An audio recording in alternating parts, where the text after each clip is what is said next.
قال وبها يرزق كل شيء، وبها يرزق كل شيء. وهذا أيضا فيه فائدة عظيمة، أن هذه الكلمات من أعظم أبواب الرزق، من أعظم أبواب الرزق، أعظم ما ينال به العبد رزقه وسعادته في الدنيا والآخرة تسبيح الله بحمده، أن يقول سبحان الله وبحمده، منزها ربه، حامدا له، مثنيا عليه، معظما له جل وعلا. هذا أعظم أبواب الخير والسعادة والرزق والهناء في الدنيا والآخرة. قال وبها يرزق كل شيء. ثم ذكر مكانة هذه الكلمة العظيمة، وتأمل رعاك الله. قال فإنها، أي سبحان الله وبحمده، صلاة كل شيء، فإنها صلاة كل شيء وبها يرزق كل شيء. سبحان الله وبحمده صلاة كل شيء وبها يرزق كل شيء. والكلام يمضى على ظاهره ويؤمن به كما جاء على حقه وحقيقته. سبحان الله وبحمده صلاة كل شيء. وهذا المعنى اقرأه في قول الله تبارك وتعالى تسبح له السماوات السبع، تسبح له السماوات السبع والأرض ومن فيهن وإن من شيء إلا يسبح بحمده ولكن لا تفقهون تسبيحهم إنه كان حليما غفورا. فكل شيء يسبح بحمده، وإن من شيء إلا يسبح بحمده. هذا معنى قوله صلاة كل شيء، فكل شيء يسبح بحمده ولكن لا نفقه تسبيحهم. والله عز وجل أطلع بعض خلقه على شيء من ذلك. الصحابة رضي الله عنهم شاهدوا حصيات في يد النبي عليه الصلاة والسلام تقول سبحان الله سبحان الله سبحان الله، يسمعون صوت التسبيح من الحصى الذي في يده. ثم أخذ الحصيات أبو بكر فسبحت في يده، وأخذها عمر فسبحت في يده، والصحابة يسمعون تسبيحها. حصيات في يد النبي عليه الصلاة والسلام أطلعهم الله على ذلك. قال وإن من شيء إلا يسبح بحمده. فإذا قوله فإنها صلاة كل شيء أي ذكر كل شيء وتسبيحه. فالكائنات كلها تسبح الله، كلها تسبح الله، تسبح الله بحمده، تقول سبحان الله وبحمده، تردد هذه الكلمة. وانظر جمال هذا البدء وحسنه في التفهيم وضبط العلم. قال نوح لابنه آمرك باثنتين وأنهاك عن اثنتين. لم يبدأ مباشرة بقوله آمرك بلا إله إلا الله وأنهاك عن كذا، وإنما أجمل له ما سيوصيه به بقوله آمرك باثنتين وأنهاك عن اثنتين. وهذا أمكن في الفائدة وأبلغ في التعليم، لأن الابن بهذه الطريقة يحفظ أن أباه أو والده أوصاه بوصيتين ونهاه عن أمرين، فإذا نسي شيئا منهما تذكر وحاول أن يستحضر الأمر، بخلاف إذا أطلقت الوصية دون أن تضبط بمثل هذا العدد. قال آمرك باثنتين وأنهاك عن اثنتين. الأمر الأول الذي أمره به قال آمرك بلا إله إلا الله، فإن السماوات السبع والأراضين السبع لو وضعنا في كفة ووضعت لا إله إلا الله في كفة لرجحت بهن لا إله إلا الله. لا إله إلا الله أثقل شيء في الميزان، ولا يثقل كما جاء في الحديث الآخر عن عبد الله بن عمر لا يثقل مع اسم الله شيء.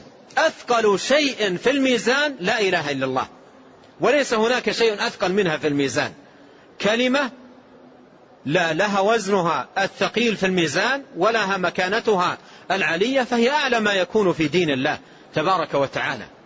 قال لو وضعت السماوات السبع والأراضون السبع في كفة ولا إله إلا الله في كفة لرجحت بهن، أي مالت وثقلت لا إله إلا الله.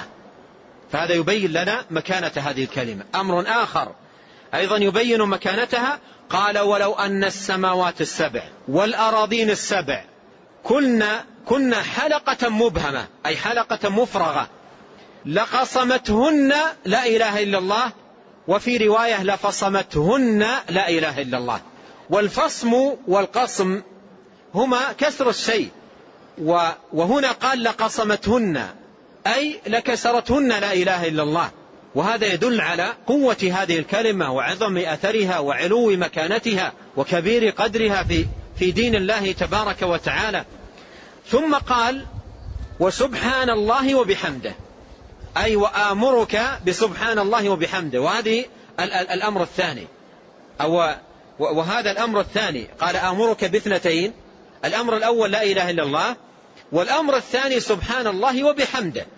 قال وسبحان الله وبحمده أي وآمرك بسبحان الله وبحمده. وهذه أيضا كلمة عظيمة جليلة القدر، هي خفيفة على اللسان لكنها ثقيلة في الميزان، حبيبة إلى الرحمن، كما جاء في صحيح البخاري عن نبينا عليه الصلاة والسلام أنه قال: كلمتان ثقيلتان في الميزان خفيفتان على اللسان ثقيلتان في الميزان حبيبتان إلى الرحمن، سبحان الله وبحمده سبحان الله العظيم.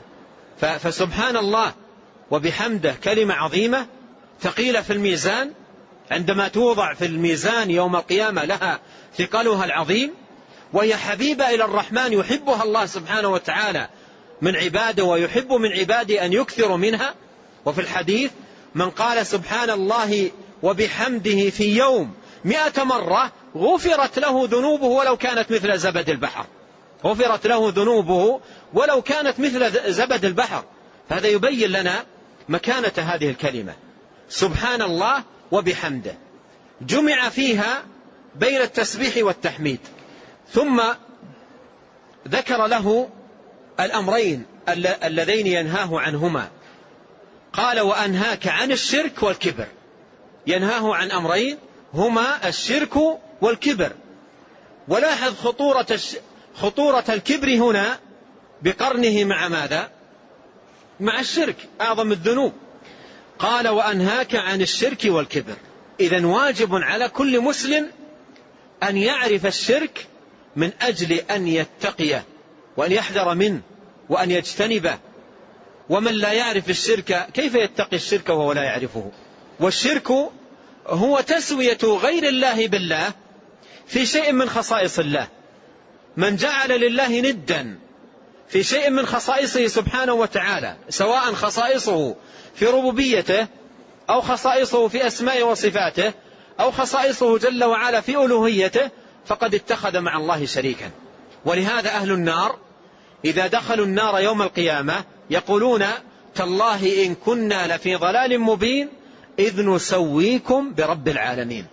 فهذه حقيقة الشرك، تسوية غير الله بالله، أن يجعل غير الله عديلا ومساويا ومماثلا لله تبارك وتعالى في شيء من خصائص الله. فهذا هو الشرك وهذه حقيقته. فما الكبر؟ الكبر سفه الحق وغمص الناس، أي أن الكبر حقيقته تقوم على ركيزتين ذكرهما النبي عليه الصلاة والسلام هنا، وذكرهما في أحاديث عديدة سيأتي بعضها عند المصنف رحمه الله تعالى. يقوم على ركيزتين. الركيزة الأولى قال: سفه الحق. سفه الحق أي رد الحق والاستهانة به وعدم قبوله والاستخفاف به والاستكبار عنه، فهذا كبر. وغمص الناس أي الترفع عليهم واحتقارهم والإزراء بهم والانتقاص لهم، فهذه حقيقة الكبر. ليس الكبر أن يلبس الإنسان ثوبا جميلا، ولا من الكبر أن يلبس حذاء جميلا، أو تكون له دابة جميلة، أو يكون يجلس إلى بعض إخوانه ويجلسون إليه. ليس كل ذلك من الكبر في شيء. الكبر يقوم على ركيزتين هما سفه الحق وغمص الناس.